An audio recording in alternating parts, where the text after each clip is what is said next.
নমস্কার, শুভ্রার Bengali story telling চ্যানেলে আজকে আশাপূর্ণা দেবীর একটি গল্প, নাম বসন্ত বিদায়।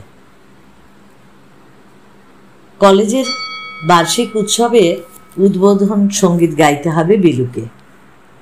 বিলু প্রায় অনশন ধর্মঘট করে মায়ের কাছ থেকে একটা শাড়ি আর শাড়ি পরে উৎসবে যাওয়ার অনুমতি আদায় করে নিল। না না, কিছুতেই আজ বিলু ফ্রক পরে কলেজে যাবে না। ফ্রক পরতে বিলুর বিশ্রী লাগে, ঘেন্না করে। ওদের কলেজে আবার সহশিক্ষার পদ্ধতি। সহপাঠিনী আর সহপাঠীদের সামনে ফ্রক পরে গিয়ে দাঁড়াতে নিজের দেহটা নিয়ে যেন একটা অস্বস্তির শেষ থাকে না বিলুর। হাঁটুর নিচে থেকে পা দুখানা যেন কিছুতেই মেনে নেওয়া যায় না। কাঁধ দুটো কি এক কোণঠায় ডানা গুটিয়ে থাকতে চায়। আর টাইট জামার শাসন ব্যর্থ করা উদ্ধত বুকটাকে বিলু বুঝি হৃদয় কোটরে আশ্রয় দিতে পারলেই বোধহয় বাঁচে। ক্লাসে বসে ফ্রকের ধাড়িটা টেনে টেনে হাঁটু দুটো ঢাকবার চেষ্টা, ব্যর্থ চেষ্টা। সেটাই সময়ের তাতে কি কম যায়? অথচ কি সুন্দর, কি অনুপম, কি মনোলভা জিনিস ওই শাড়ি। নিজেকে ওর মধ্যে ভরে ফেলতে পারলে কোথাও কোনখানে বুঝি আর কোনঠার বালাই থাকে না। তাছাড়া শাড়ির সৌন্দর্য ওর কি আর তুলনা আছে? সিল্ক শাড়ির ভাঁজে ভাঁজে কি পেলব একটা কমনীয়তা। বেনারসির পাড়ে আঁচড়ায় কি একটা রাজকীয় ঐশ্বর্য। টিস্যু জামদানি ঢাকাইতে কেমন একটা পোশাকি পোশাকি আবেশ। মাইশোর জর্জেট শিফনে যেন লঘুপক্ষ বিহঙ্গের উড়ন্ত ভঙ্গিমা। আর সাদা ধপধপে মিহি তাঁতের শাড়ির তো কথাই নেই। পরলে নিশ্চয়ই নিজেকে পরম পবিত্র পূজারিনীর মতো লাগে, অন্তত বিলুর তো তাই ধারণা। এই সমস্ত রকম শাড়ি বিলুর মার আছে, আছে বড়দির, মেজদির। সম্প্রতি শেষদির স্টকও বাড়তে শুরু করেছে। আর বিলুর আলমারির একটা তাক ভর্তি শুধু ফ্রক। এগুলো পরে শেষ করতে যে বিলুর অন্তত 50 বছর লেগে যাবে তাতে আর সন্দেহ কি? হয়তো ততদিনে আরো যোগান হবে, কারণ শাড়িতে এখনো অধিকার জন্মায়নি বিলুর। বাচ্চা মেয়েদের শাড়ি পরায় বিলুর মার কড়া আপত্তি। দ্বিতীয় বার্ষিক শ্রেণীর ছাত্রী বিলু আজও তার মার কাছে বাচ্চাত্বের সীমানার থেকে প্রমোশন পায়নি। কেনই বা পাবে? বিলুর শেষ দিয়ে যে এখনো প্রায় তাই। এই সেদিন মাত্র শাড়ি ধরবার অনুমতি পেয়েছে সে। আজ বিলুর নিতান্ত নির্বেদ দেখে ওর বড়দির দয়া হলো। সেই গিয়ে মার কাছে ওকালতি করল। তোমারও মা অন্যায় জেদ, ছেলে মানুষ, একদিন ইচ্ছা হয়েছে পড়ুকই না। মা গম্ভীর মুখে বললেন, ছেলে মানুষ বলেই তো। ছেলে মানুষের এমন পাকামি ইচ্ছেই বা হয় কেন? এ বয়সে হাসবে, খেলবে, ছুটবে, ফ্রক পরায় স্বচ্ছন্দতা কত। তা নয় জবরজংয়ের মতো একটা শাড়ি জড়িয়ে। আমায় যদি কেউ অনুমতি দেয় তো আমি শাড়ি ছেড়ে ফ্রক পরতে পারি, বাবা পরে বাঁচি। বলতে কি হঠাৎ মায়ের গম্ভীর মুখের রেখায় এক ছিটে হাসিও উঁকি দিয়ে বসল, হয়তো সেই অপরূপ মূর্তিটাই কল্পনা করে। আর সেই দুর্বলতাটুকুর অবসরে হেসে উঠল নীলু। বলল, স্বচ্ছন্দে মা, স্বচ্ছন্দে। আমরা এ প্রস্তাব সর্বান্তকরণে সমর্থন করছি। মা আবার গম্ভীর হলেন। তুমি বুঝছো না নীলু, বিলুর এই একদিনের শখ নয়, অনেক দিন থেকেই শাড়ি ধরবার জন্য ও একেবারে অস্থির। কেন? মনের মধ্যে কতকগুলো পাকামির উদয় হলেই এই রকম শখের ভূত ঘাড়ে চাপে। একদিন শাড়ি ছুঁতে দিলেই ও নিশ্চয়ই রোজ বায়না নেবে। নীলুর মন থেকে বিলুর বয়সের স্মৃতি হয়তো অনেক দিন মুছে গেছে, তাই ও কেবল অনুকম্পার দৃষ্টিতেই দেখছে বিলুকে। সেই দৃষ্টিকোণ থেকেই বলে, তোমার যেমন দুশ্চিন্তা, হাঁটতে গিয়ে যখন পায়ে পায়ে জড়িয়ে যাবে তখন নিজের থেকেই বলবে, ছেড়ে দে বাবা, কেঁদে বাঁচি। ওসব কিছু না, আজ একটা ফাংশন রয়েছে, একটা নতুনত্ব করতে ইচ্ছা হচ্ছে, এই আর কি। বেশ করুক, কিন্তু বিলু মনে রেখো, মাত্র এই একটা দিন, রোজ রোজ কিন্তু এরকম বায়না নেওয়া চলবে না। আলমারি খুলে নিজের শাড়ির ভাণ্ডার থেকে একখানা শাড়ি বেছে নিতে অনুমতি দিলেন বিলু জননী। আর বিলুকে পায় কে? হালকা কমলা রঙের সিল্কের শাড়ি একখানা বেছে নিল সে, আর শাড়িখানা গালে ঘষে হাত বুলিয়ে বুলিয়ে অনুভব করে নিয়ে খুশিতে যেন উপচে পড়ে সাজতে বসল। অবশ্য উপদেষ্টার পদটা বর্দিই নিল, সুন্দর একটা ব্লাউজও ধার দিল। গুছিয়ে পড়ে নেওয়ার পর পিঠের আঁচলটা কাঁধের উপর দিয়ে ঘুরিয়ে নিতেই বর্দি হেসে বলে, এই বোকামে, বুড়িদের মতো জড়ভরত হচ্ছিস কেন? আঁচলটা টাইট করে কোমরে জড়িয়ে নে। বিলু প্রতিবাদ করে, না না, কেন? এই তো বেশ। যেন এতদিনের নিরাবরণতার প্রতিকার একদিনেই যেন করে ফেলতে চায় বিলু। সাজ সমাপান্তে আর আয়নার সামনে দাঁড়িয়ে আনন্দে প্রায় চোখে জল এসে গেল বিলুর।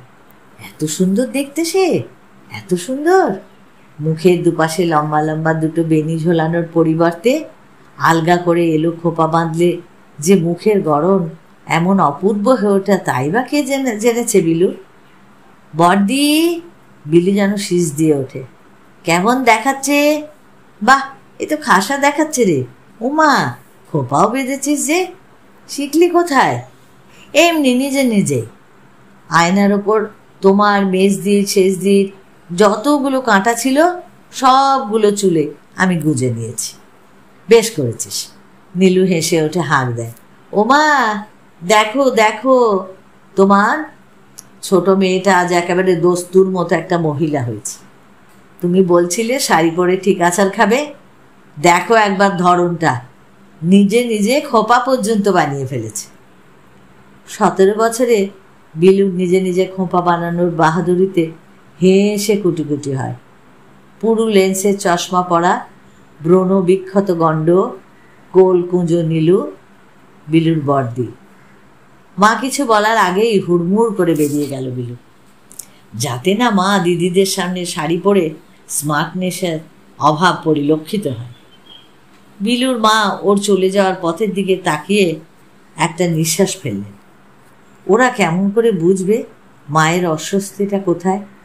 আগেকার আমলে মেয়েদের এত লেখাপড়ার চাষ ছিল না, শুধু কথার জোরেই আইবুড়ো মেয়েকে অনিশ্চিতকাল ধরে 12-13 সীমানায় আটকে রাখা যেত।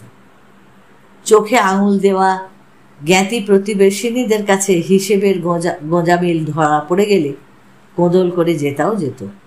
কিন্তু এখন যে সে পথে চাবি পড়েছে, কলেজে পড়া মেয়েকে 12-13 আর ধরে রাখবার উপায় কোথায়?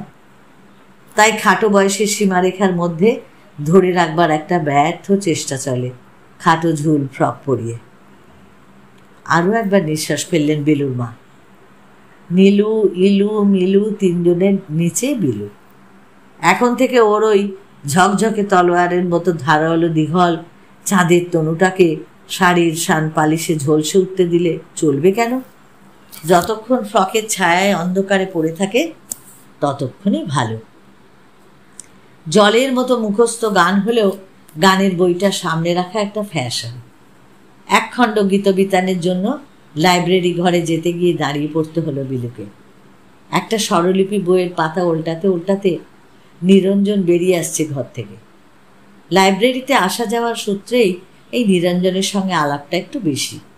আলাপ থাকলেও বিলুর অবশ্য মনে হয় ছেলেটার বয়সের তুলনায় একটু যেন বেশি সাবালক ভাব। বিলুকে আপনি বলে কথা বললেও বিলুর প্রতি তার যেন একটু সস্নেহ করুণা।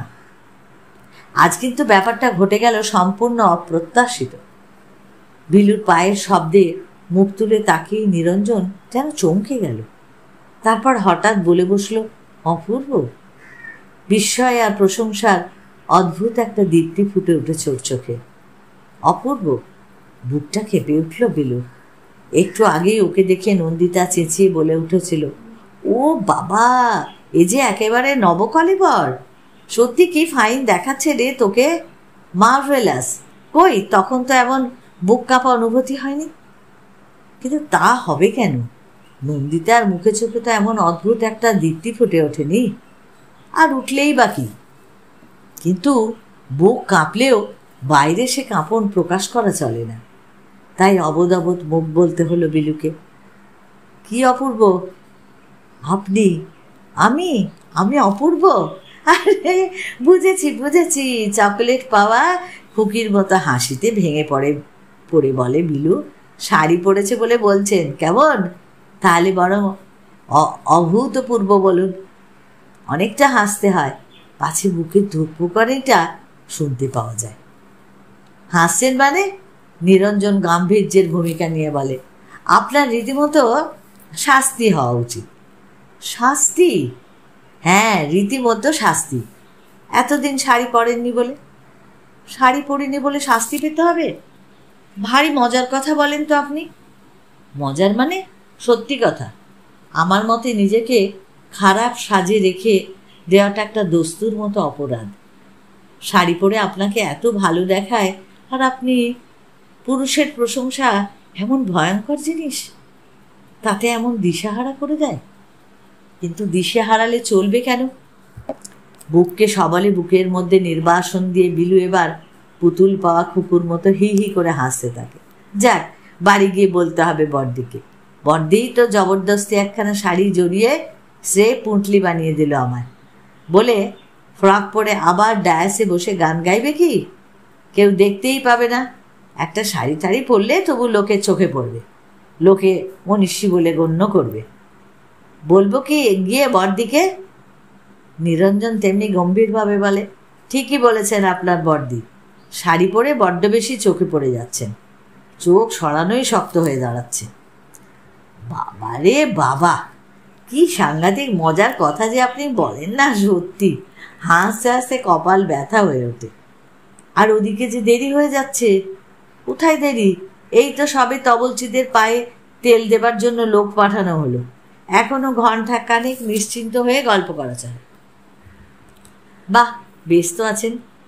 আমার বলে একটা গানও মুখস্থ হয়নি, একটা গীতবিতান নেব। কোন খণ্ডটা? কোনটা? দ্বিতীয়টাই বোধহয়, দেখে নেব। আসুন। অগত্যায় গুটি গুটি নিরঞ্জনের পেছন পেছন যেতে হয়। বইটা বাঁচতে সময় যায় খানিকটা। কিছুটা নীরবতা, কথার চাইতে সেটা আরও ভয়ঙ্কর। নীরবতায় যেন পায়ের তলার মাটি সরতে থাকে, ধরবার খুঁটি খুঁজে পাওয়া যায় না। শুনুন, কি আমার একটা অনুরোধ রাখবেন? কি অনুরোধ? যাবার সময় চা খাওয়ার দলে ভিড়তে হবে। আবার বিলুর চোখে অজ্ঞতা আর অন্ধকার। হ্যাঁ, ও কথা কে বলেছে? বলছি দোহাই আপনার, ভবিষ্যতে আর কোনোদিন ফ্রক পরবেন না। ফ্রক পরবো না? ওমা, কি কাণ্ড! কারণটা কি বলুন তো? কারণ ওটা একেবারে অসহ্য।